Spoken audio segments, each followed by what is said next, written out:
Di awal ngerintis usaha itu tahun 2023 setelah saya purna tugas. Saya langsung kepikiran pengen jualan aja, nyoba-nyoba jualan online. Kita waktu itu tinggal di Kamar Sabilillah sambil masih menjalankan merintis usaha gitu, sambil masih jadi reseller ya di Subang. Kalau dulu awal-awal masih nyoba-nyoba produk baru itu sehari hanya keluar 3-4 pieces mas. Begitu mulai nyoba produksi baru, berjalan sebulan ada pemasarannya, ada yang beli.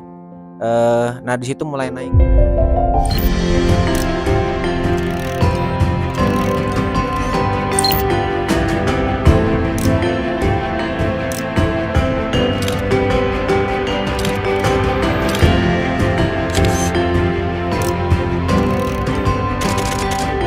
Lengkap Zikri Handrian Firdaus, kelahiran 2001, umur saya 25. Nama saya Rifana Nur Hakiki, umur saya 25 tahun. Jadi memang dulu buat nama Rifana Hijab itu karena pengen branding dengan nama sendiri gitu. Jadi karena ingin merasa bangga dengan bahwa dengan nama sendiri itu bisa besar gitu, gitu paling mas. Dulunya gitu ceritanya. Karena memang dulu kita fokusnya di hijab mas awalnya. Fokusnya di hijab, baik itu di pasmina sama di hijab segi empat. Karena sekarang udah ada produk mukena dan kedepannya pengen ada baju perempuan, rok yang mayung itu. Jadi memang kedepannya ada rencana pengen namanya Rifana aja gitu, nggak pakai hijab gitu. Jadi lebih lebih bisa akselerasi namanya ke produk-produk yang lain gitu. Jadi udah ada niatan mau ganti nama jadi Rifana aja. Di awal ngerintis usaha itu tahun 2023 setelah saya purna tugas. Saya langsung kepikiran pengen jualan aja, nyoba-nyoba jualan online. Saya juga dulu masih jadi reseller hijab, reseller rok. Nah, terus setelah tahun berikutnya, tahun 2025, saya nikah sama suami saya. Kebetulan suami waktu itu masih tugas. Kita waktu itu tinggal di Kamar Sabilillah sambil masih menjalankan merintis usaha gitu, sambil masih jadi reseller ya di Subang. Kita berpikir gimana caranya biar bisa berkembang usaha kita tanpa mengganggu aktivitas Sabilillah gitu. Jadi kita musyawarah memutuskan untuk purna tugas, suami purna tugas, jadi kita bisa fokus untuk produksi sendiri. Kita cari-cari produk yang lagi tren gitu. Kebetulan kita nyoba abaya traveling ini, kan kecil, bisa di mana-mana, ringkes, bisa dibawa-bawanya mudah gitu. Terus juga selain kita dapat untung, kan memang jualan dapat untung, kita juga dapat pahala juga karena dipakai ya buat beribadah gitu. Dari mulai tadinya 2 pieces per warna, alhamdulillah sekarang udah mulai banyak, bertahap gitu, nggak langsung habis semuanya, bertahap. Terus lama-lama kita tawarin dulu ke WA, ke teman-teman yang ke saudara-saudara. Alhamdulillah responnya itu bagus. Kita mulai nyoba dari modal yang kecil itu, kita puterin lagi terus sampai alhamdulillah akhirnya sebanyak ini gitu. Kalau dulu awal-awal masih nyoba-nyoba produk baru itu sehari hanya keluar 3-4 pieces mas. Alhamdulillah berjalannya waktu, reseller datang, dropshipper juga sekarang ada, alhamdulillah. Sekarang sehari bisa 25-30 pieces per harinya. Itu yang abaya, yang mukena.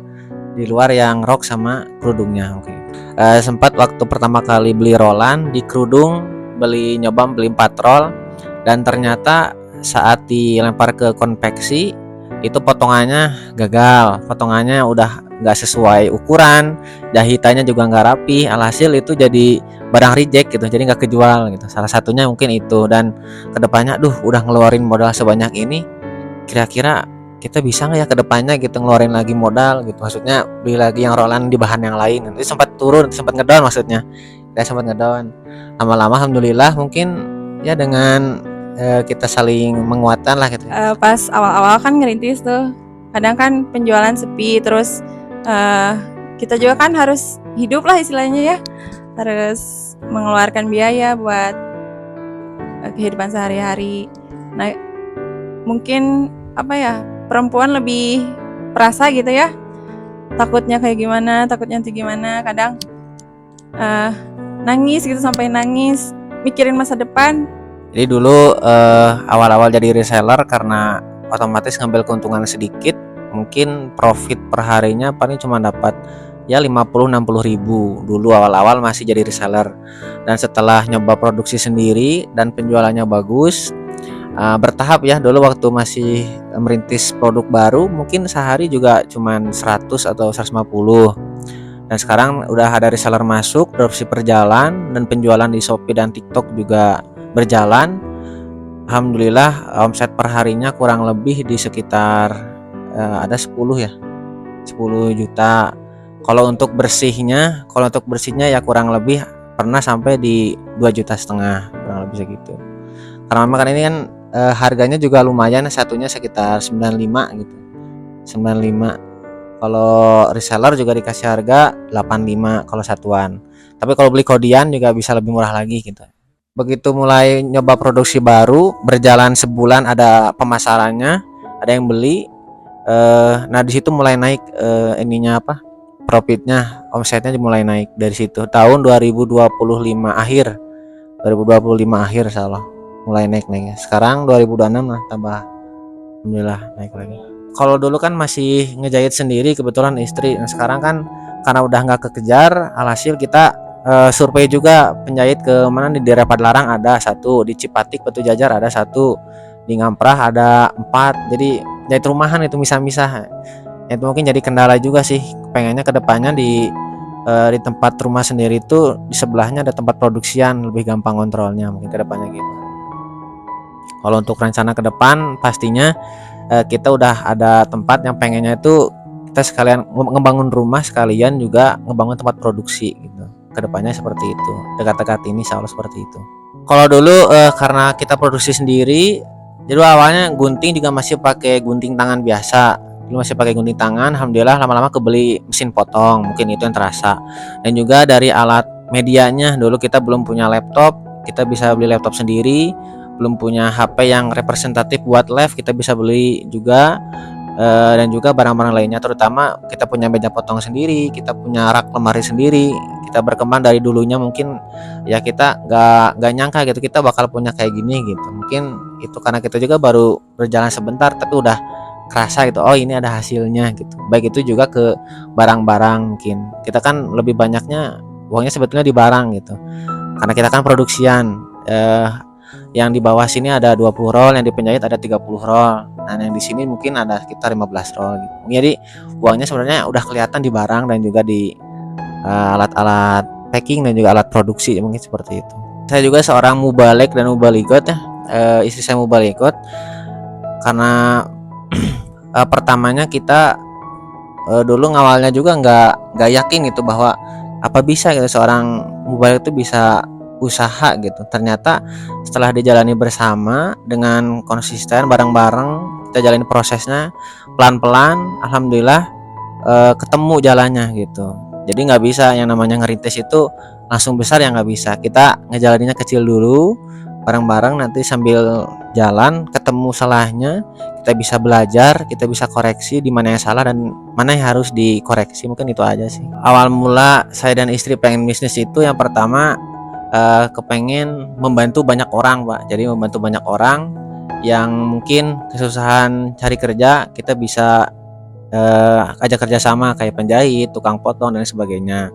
Dan yang kedua mungkin bisa pengen lebih lancar dalam ibadahnya gitu. Lancar dalam ibadahnya baik dari dunia dan juga dari maisahnya, akhiratnya, mungkin itu. Terus mandiri secara ekonominya gitu aja mungkin. Jadi dari SD juga saya udah jualan makaroni itu, mah basah harga 2000-an, 1500 dulu. Jual ke teman-teman, dibawa ke masjid waktu ngaji cabai rawit.